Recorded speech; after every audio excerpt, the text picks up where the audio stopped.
You're my beloved, you're my bride. To sing over you is my delight. Come away with me, my love.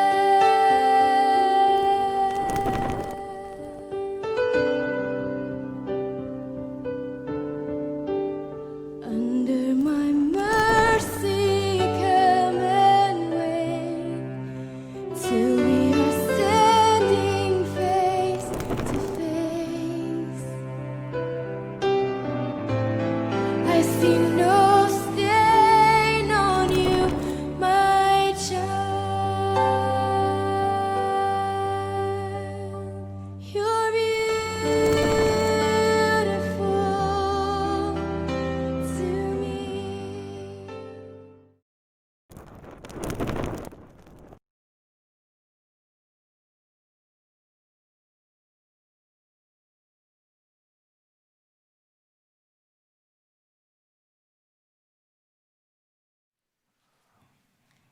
Apocalipse, capítulo 12,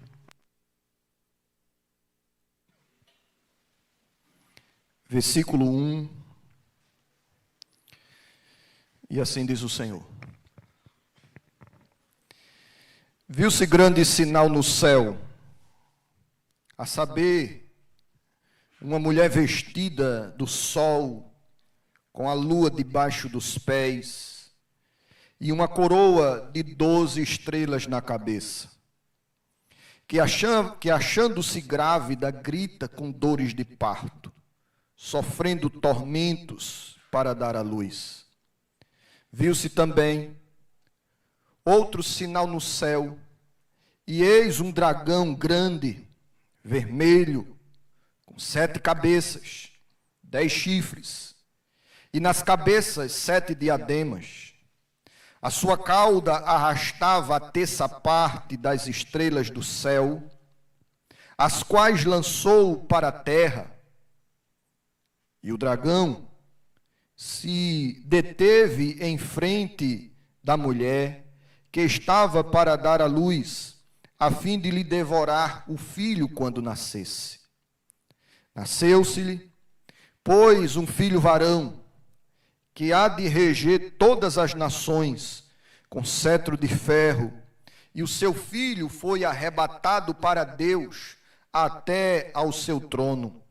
A mulher, porém, fugiu para o deserto, onde lhe havia Deus preparado o lugar, para que nele a sustentem durante 1260 dias. Santo Deus, graças te damos por tua palavra que é viva e eficaz. Graças te damos, Senhor, porque a história não caminha para o caos, mas para a glória. Não para o trágico, mas para o redentivo. Queremos te pedir que o Senhor fale ao nosso coração, pois sem ti nada podemos fazer. Espírito Santo de Deus, vem, Senhor, e assiste à necessidade do teu povo. É assim que eu te peço e te agradeço, em nome de Jesus. Amém e amém. Deixe sua Bíblia aberta, seu coração também, e nós vamos meditar um pouquinho na porção da palavra do Senhor, o descendente, a mulher e o dragão. A segunda vinda do Senhor Jesus, amados, é a cumieira da história. A volta do Redentor é o grande ápice da história humana. Esse ato, amados irmãos, que cedo ou tarde chegará, será prefaciado de alguns eventos. Louvado seja Deus, porque numa visão teológica da vida, a história não caminha para a destruição, mas para a redenção. A história não caminha para o caos, como dizem os existencialistas ou os filósofos gregos. A história caminha para a redenção, para a glória, e a igreja fará parte desse reino glorioso com o nosso Redentor. Portanto, não tenha medo do amanhã. Não sejamos ansiosos para com o vindouro, porque o Jesus que nasceu numa manjedoura, cresceu numa carpintaria, morreu numa cruz, ressuscitou em glória, voltará ao som da trombeta, à ressoada do trovão, e como um relâmpago que sai do oriente se mostra no ocidente, assim será a volta do Filho do Homem. O livro do Apocalipse, amados irmãos, serve como um grande manual de consolo. O seu autor está preso, o único apóstolo ainda vivo, o apóstolo João, está exilado na ilha de Pátimos, e de lá ele recebe a revelação do Apocalipse. De lá ele vê as visões, permitam-me a redundância, e lá ele observa aquela revelação do Senhor sobre os últimos acontecimentos. O livro do Apocalipse é dado à igreja como um grande instrumento de conforto no dia mau, que muito embora pareça que o mal venha prosperar, que muito embora pareça que os bons estão sorrindo enquanto os piedosos padecem, o livro do Apocalipse, ele nos lembra que a igreja do Senhor Jesus, que hoje é militante, que hoje sofre, que hoje padece, ela também é a igreja triunfante do Cordeiro, que reinará com Cristo eternamente. Aqui nós aprendemos que Deus vê as nossas lágrimas. Capítulo 7, versículo 17. Aqui nós aprendemos, amados irmãos, que a morte dos justos é preciosa aos olhos do Senhor, capítulo 14, versículo 3. Aqui nós aprendemos que a vitória não é uma possibilidade escatológica, não é uma expectativa do futuro. A morte é uma grande segurança eterna, porque no plano do Senhor, no relógio escatológico de Deus, Satanás já está amarrado, já está preso, vencido e lançado no lago que arde com fogo e enxofre.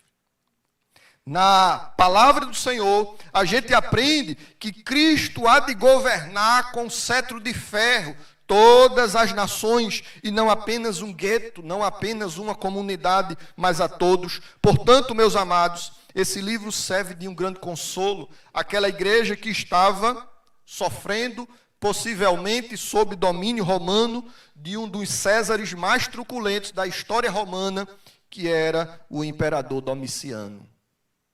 Aqui, nós aprendemos algumas lições, e aí eu quero convidar você a deixar a sua Bíblia aberta. Primeira lição que eu quero pensar com os irmãos desse texto.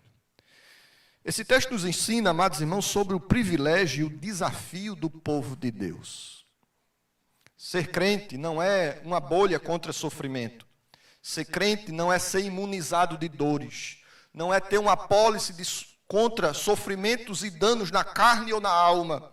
A igreja, ela sofre, a igreja padece, mas também a igreja é descrita em Apocalipse com a linguagem simbólica e poética extremamente marcante e gloriosa. Olhe para a sua Bíblia. A Bíblia diz: viu-se um grande sinal, versículo 1.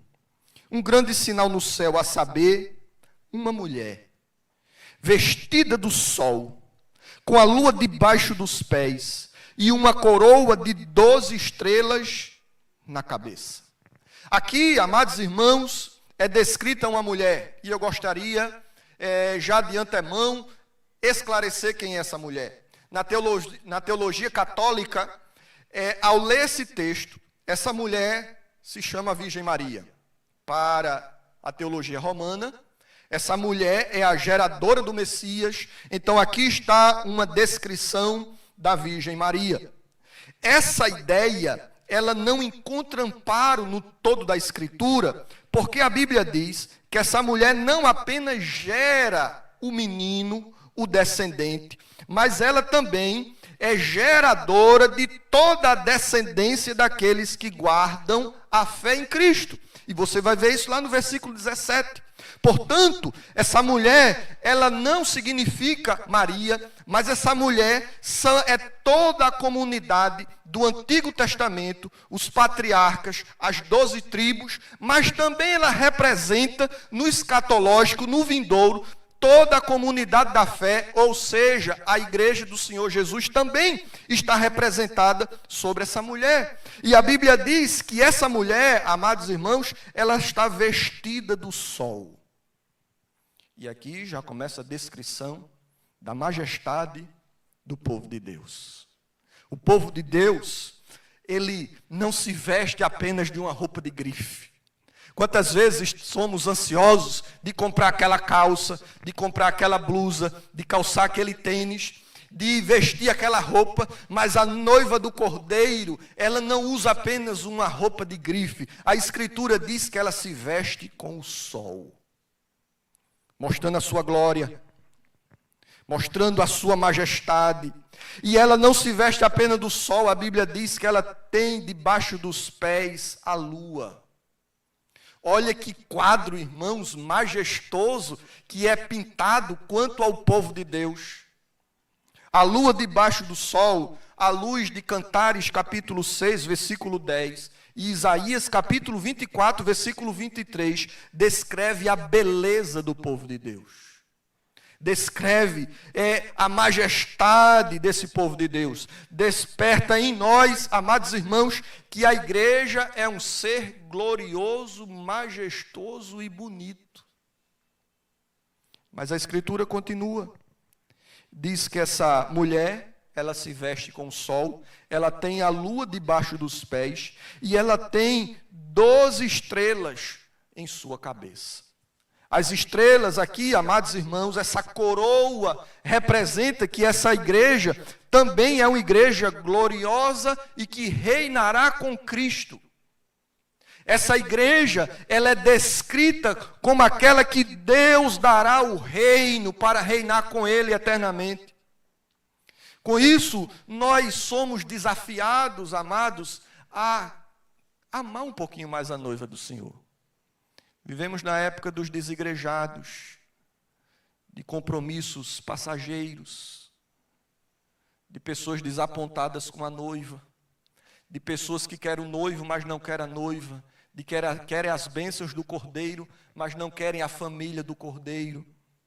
É interessante que Apocalipse, mesmo a igreja sendo quem era, e aí você olha para as 7 igrejas da Ásia, e aí você vai ver a doutrina de Jezabel, você vai ver a doutrina de Balaão, você vai ver igrejas que esfriaram, você vai ver igrejas arrogantes que pensam que são ricas, mas são pobres, e outras que são pobres, mas pensam que são ricas. E aí você vai ver diante de todo esse emaranhado de manchas e nódoas na igreja, onde é que Jesus está? A Escritura diz que vi o Senhor passeando no meio dos 7 candeeiros de ouro. Mesmo a igreja sendo quem era, ela não foi abandonada pelo noivo. Mesmo a igreja cheia de nódoas, cheia de falhas, cheia de máculas, ela não recebeu a carta de divórcio do noivo. Pelo contrário, o noivo insiste em conviver com ela, porque ela é amada, porque ela é gloriosa, ela é majestosa, não por ela, mas por aquilo que Cristo deu a ela. A segunda lição desse texto é que se existe uma noiva majestosa, uma mulher majestosa, existe também um inimigo furioso. A segunda lição desse texto, e aqui eu quero convidar os amados a olhar comigo, a partir do versículo 3, João não vê apenas a majestade do povo de Deus, João vê também a grandeza do inimigo. Veja o que é que a Bíblia diz. Viu-se também outro sinal no céu, e eis que um dragão grande e vermelho, com 7 cabeças, 10 chifres, e nas cabeças 7 diademas. Esse é um quadro que à primeira vista espanta. Esse é um quadro que, à primeira vista, esbugalha os nossos olhos e dizemos, meu Deus, o que é que significa tudo isso? Primeiro, observe para o que o texto diz. Primeiro, a Bíblia diz que esse dragão é grande, mostrando a sua força, o seu poder. Além de ser grande, a Escritura diz que ele é vermelho. E o vermelho no Apocalipse sempre remete à ausência de paz e de morte. O cavalo vermelho, do capítulo 6, versículo 5, representa o caráter mortal, o caráter bélico, o caráter militar e mortífero desse dragão. A Escritura diz que esse dragão, ele mata, ele arrebata a paz. E a Escritura diz que esse dragão tem 7 cabeças. É muito sedutor, amados irmãos, ler o Apocalipse e querer dar significado a tudo. É atraente demais e também muito perigoso. Mas para não nos deslizarmos nos significados, eu quero me deter naquilo que é central desse dragão.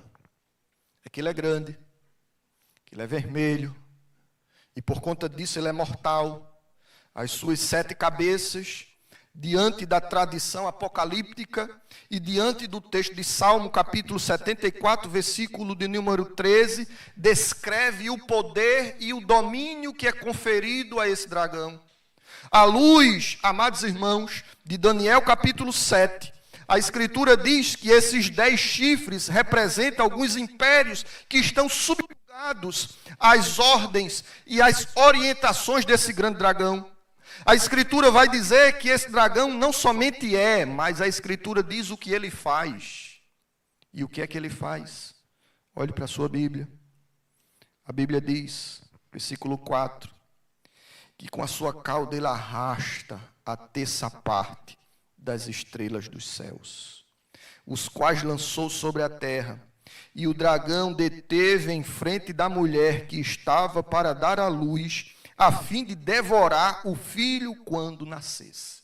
Esse dragão, ele tem alguns inimigos, ele se insurge primeiro contra os céus, e com a sua cauda, que é um sinal de força, com a sua cauda, que é um sinal de ser ardiloso, ele arrebata a terça parte. Agora ele se insurge contra o menino que há de nascer e se coloca na frente da mulher, à espreita para matar o menino. A ideia de arrastar, em grego aqui, é a ideia de uma rede de arrasto. Se você é pescador, você já viu alguém pescando por arrasto, a ideia é que ele, com a sua cauda, ele arrasta parte, ou a terça parte daqueles que estão nos céus, e aqui possivelmente é uma citação dos demônios que foram arregimentados por Satanás. E agora, amados irmãos, ele se coloca de frente da mulher. E o seu alvo é tocar o descendente. E que isso, na narrativa simbólica, ela é materializada em alguns acontecimentos do Antigo Testamento. São vários, mas eu queria me deter apenas em 3. Primeiro acontecimento, que o dragão se posiciona e quer matar o descendente, a descendência do Messias, a linhagem santa. E aí o dragão, agora, ele se utiliza de meios e de pessoas. E o primeiro acontecimento que eu olho no Antigo Testamento e vejo o posicionamento do dragão é Êxodo capítulo 1 e capítulo 2. Faraó. Faraó, amados irmãos, é erguido ao império e já não conhece mais os feitos de José. E a Escritura diz que, ao perceber a multiplicação do povo, ele agora quer exterminar todas as crianças. Ele quer matar todos os infantes. E se ele consegue matar a descendência, ele consegue matar o Messias que viria. Perceba que o que está em jogo ali é muito mais do que o reinado humano de Faraó. O que está em jogo ali é a descendência do descendente. E ele chega para as parteiras e diz: todo homem que nascer, matem. O dragão se coloca de frente da mulher.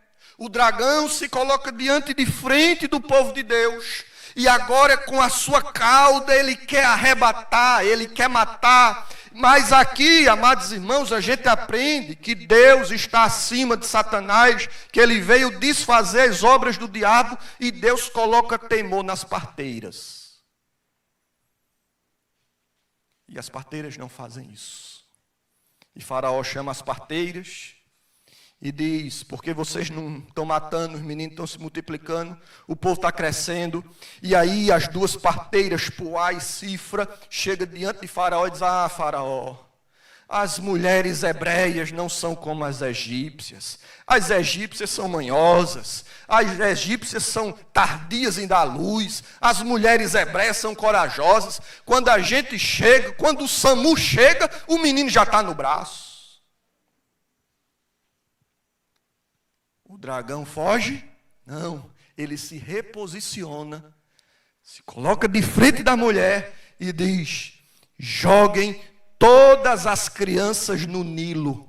O dragão mais uma vez quer matar a descendência, quer se insurgir contra o povo de Deus. E aí surge uma criancinha, o filhinho da Joquebede. Nasce, bonitinho. A mãe ficou com pena de lançar no rio. Mas dá 3 meses o choro já é alto. E aí Joquebede olha para o menino e diz: e agora o que é que eu faço? O império quer matá-lo. O império quer extirpar o nosso descendente. Oh, meu filho, você é tão lindo, mas que tempo difícil você veio nascer. Ela pega um balaio, um cestinho de junco, bota betume, ajeita, não sei se ela botou uma fitinha. E aí ela coloca o menino no Nilo e diz: Senhor, está em tuas mãos. Existem momentos na vida, amados, que nós nos deparamos justamente aqui. Quando a gente olha para os nossos filhos e perdemos a liderança, perdemos a influência espiritual, perdemos, amados irmãos, a orientação e a bula, e aí nesse momento somos convidados a colocá-lo no balaio e dizer: Senhor, está em tuas mãos. Moisés é colocado no balaio.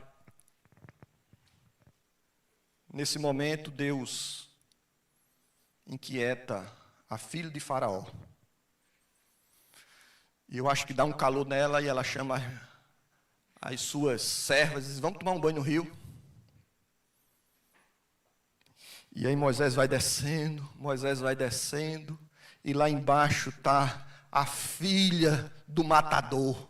Lá embaixo está a filha daquele que quer extinguir. Lá embaixo está a filha do dragão. E quando ela olha, a Escritura diz que ela percebe que é um dos filhos dos hebreus. E ela tem um decreto do pai que toda criança deve ser afogada, deve ser morta. Mas a Bíblia diz que Deus tem o coração do rei em suas mãos.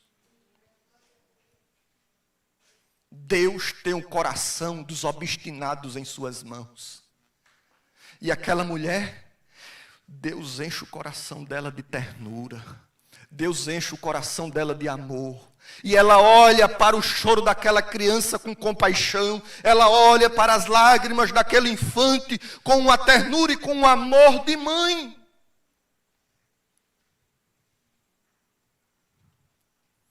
Pega a criança. Ao redor já vai Miriam. Sai de dentro dos matos e diz: Miriam, minha senhora, a senhora quer que eu vá buscar uma mulher para tomar conta desse menino? A senhora é uma mulher muito rica. A senhora tem reuniões para participar. A senhora precisa estar no Egito Fashion Week. A senhora precisa fazer viagem, a senhora precisa estar na rede social, a senhora vai ter lá tempo de estar educando esse menino, a senhora vai ter tempo de estar educando essa criança, a senhora quer que eu chame uma ama de leite, a senhora quer que eu chame uma babá? Olha Deus agindo. Aí ela disse: é mesmo, né? Mande chamar e nós vamos pagar o salário dela. Eu fico imaginando Miriam chegando em casa. Maninha, maninha, eu tenho uma notícia, maninha. Sabe onde é que Moisés está? Moisés está no colo da filha de Faraó. Eu fico imaginando a primeira reação de Joquebede. Joquebede deve ter dado um misericórdia, deve ter dado um cruz credo, deve ter dado, meu Deus, se ela fosse de alguma outra religião, tinha batido na madeira, eu não sei. Ela disse, meu Deus, ela está logo na mão de quem? Aí Miriam disse, maninha, deixa eu terminar a benção. Sabe o que é que ela quer, maninha? Ela disse que ela quer que uma mulher crie Moisés. Sabe o que é que ela quer, maninha? O Estado que disse que queria matar, o Estado que disse que queria extirpar, que queria eliminar o povo de Deus. O Estado está querendo bancar os estudos, a educação e a roupa de Moisés. O Estado que quer matar vai sustentar. Porque quando Deus quer assim. Quando Deus quer, Deus inverte. Eu acho que o dragão, que é vermelho, de malignidade, agora ele se torna vermelho de vergonha e de raiva. Mas eu quero convidar você a uma segunda situação, onde o dragão se posiciona para matar o menino. Lá na frente, tem um cidadão chamado Amã. Esté, capítulo 3. E Amã é um homem vaidoso, é um homem arrogante, é um homem que gosta da luz da ribalta, do tapete vermelho. Amã é aquele que gosta dos louros, e aí ele chega diante do rei, e aí quando ele passa, todo mundo se dobra, mas tem um que fica ereto. Tem um que não se curva, porque ele só se curva diante do Deus vivo. Porque ele não se curva diante dos homens, ele não se curva diante de problemas, ele não se curva diante de tentações, ele só se curva diante de Deus. Chega os bajuladores de Amã e diz, olha Amã, tem um camarada aí, um tal de Mordecai, e todo mundo quando passa, se prostra, mas ele não. A Bíblia diz que Amã fica furioso e manda fazer uma forca de madeira para matar Mordecai. Chega diante do rei Assuero e faz um pagamento, amados irmãos, de 10.000 talentos para a aprovação de um decreto imperial. Propina para o Senado de Assuero para a aprovação de um decreto. Já ouviram isso em algum lugar? Isso é familiar para você? E aí Amã diz assim, olha rei, isso está lá em Esté, capítulo 3, versículo 2. Olha rei, eu vou te dar 10.000 talentos, se o senhor aprovar um decreto. Os estudiosos dizem, amados irmãos, que 10.000 talentos é 2/3 da renda anual do império. Ele dá para a aprovação de um decreto, para a aprovação de uma lei, cujo beneficiário, lógico ele, para enaltecer o seu nome, para matar todos os judeus. Olha o dragão se posicionando mais uma vez.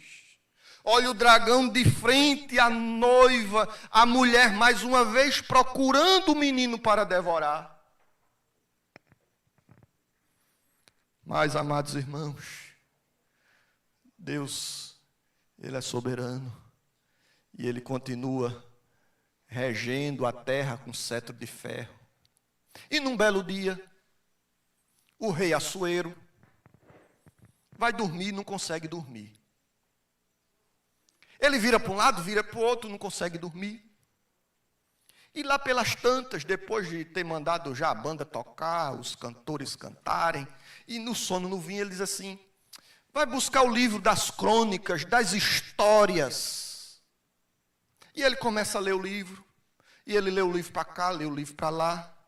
E aí ele vê uma história de um tal de Mordecai, que a Escritura diz que livrou Assuero da morte, onde 2 dos seus eunucos querem matá-lo, querem trazer o impeachment dele. E Assuero, quando lê aquilo, diz assim: o que foi feito com esse camarada aqui? Ele me livrou do impeachment, ele me livrou da morte. O que foi feito com esse tal de Mordecai? Aí o povo disse: foi feito nada. Ele olha lá para baixo. Quem é que está lá embaixo? Amã. Ele diz: Amã, vem cá. Manda chamar Amã. E ele diz assim: Amã, o que é que você acha que o rei deve fazer com alguém que ele quer honrar diante dos homens? Amã pensava que era quem? Pensava que era ele.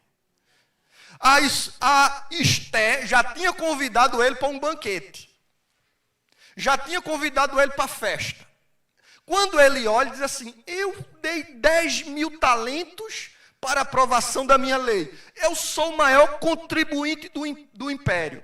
Eu sou o caixa 2 do império. O império vai abençoar quem? Sou eu. Aí Amã disse: ah, eu sei. Sabe o que é que o rei faz? O rei pega a veste real mais chique e veste-o. O rei manda buscar o cavalo selado real, o manga larga machador. O rei manda pegar a coroa do rei, bota na cabeça e depois manda chamar o homem mais honrado do império e ficar gritando na rua principal, na Epitácio Pessoa, lá do reino, e diz: assim faz o rei a quem ele quer honrar. Assim faz o rei a quem ele quer honrar. E aí eu fico pensando assim, amados irmãos, Assuero diz assim para Amã, e diz: Amã, é isso mesmo. É isso, pode fazer. Amã tem certeza? É isso mesmo. Amã, amanhã manda chamar Mordecai e faça tudo isso com ele, e você vai sair gritando no meio da rua: assim honra a Deus os seus servos, assim honra a Deus os seus servos. Aleluia. Deus envergonha o dragão mais uma vez. O que é que acontece com Amã?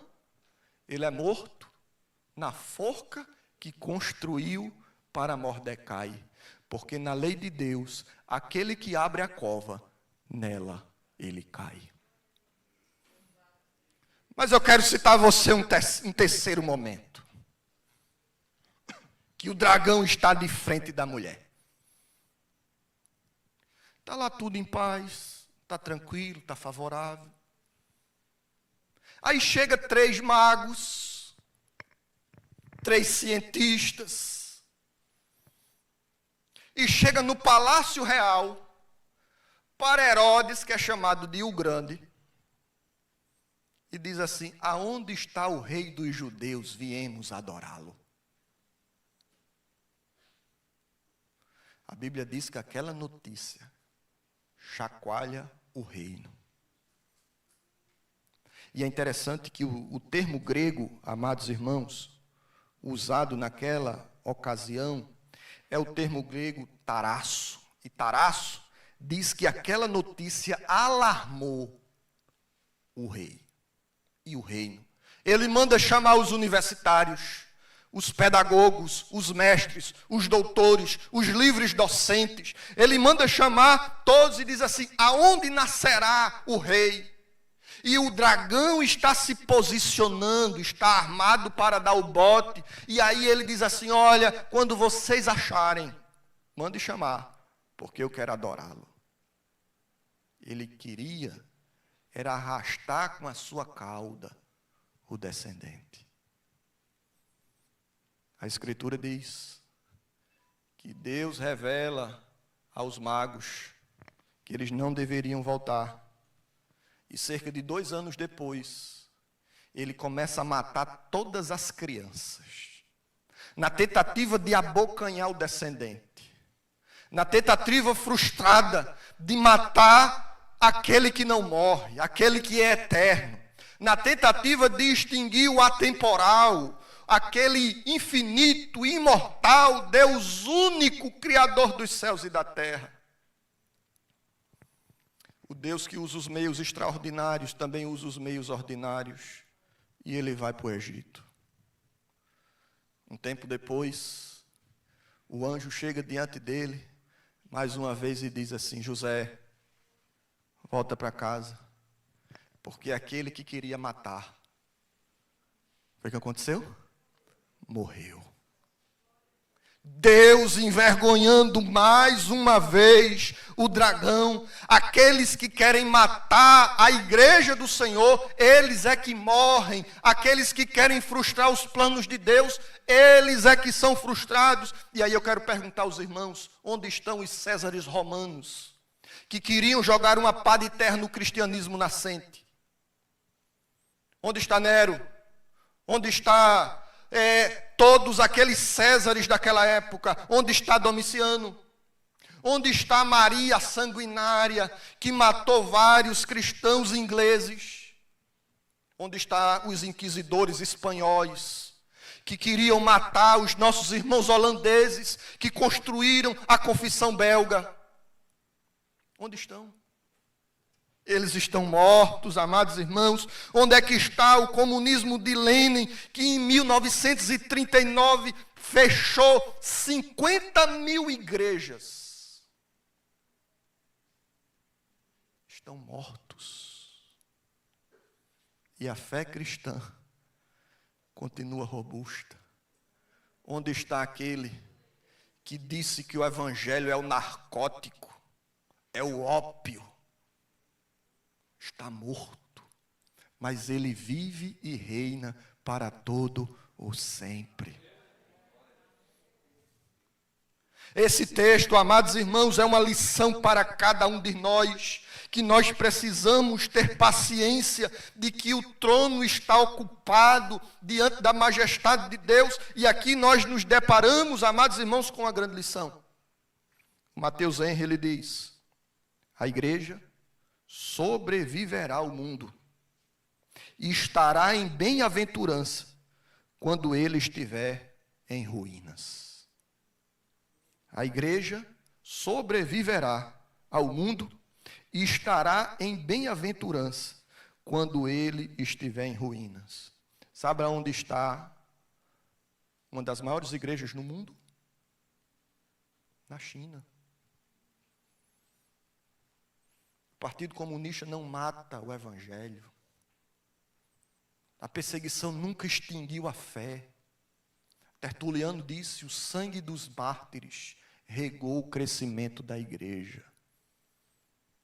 Quanto mais se matava, mais se injetava fé nos crentes. Mas eles tinham disposição para testemunhar. Mas eles tinham ânimo para proferir os oráculos de Deus.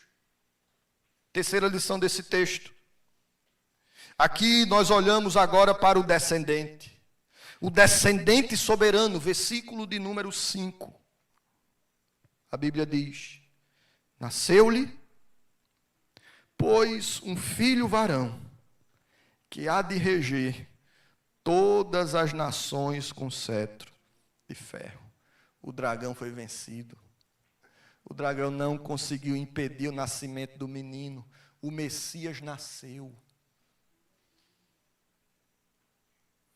E isso é notícia proferida pelos anjos. Ele nasceu e a Escritura diz que ele governará as nações. E não é só um povo. Por isso estão errados os existencialistas que dizem que Jesus morreu na cruz como um vencido. Cristo mata a morte na sua morte. Cristo nos dá vitória na sua morte. Ele nos dá vida no seu sacrifício. E nos dá o exemplo. Ele nasceu. E esse nascer aqui, amados irmãos, nos ensina que o seu plano redentivo foi consumado e que não existe dragão vermelho, dragão grande, seja lá quem seja, pode ter chifre, pode ter coroa, pode ter o que tiver. O menino exclamou na cruz: Pai, está tudo consumado. Esse é o nosso Deus. Esse é o Deus vivo. Então não tenha medo do seu futuro, meu irmão. Não tenha medo do amanhã. Não fique ligado na bolsa de valores, no peso do ouro, na cotação do dólar. Deus é o Senhor da sua vida. Ou você não crê nisso? Ou você acha que Ele está com uma vara de bambu, de feno? Ele rege, amados, com cetro de ferro. E a Escritura diz, acompanhe na sua Bíblia, por favor. Versículo 5.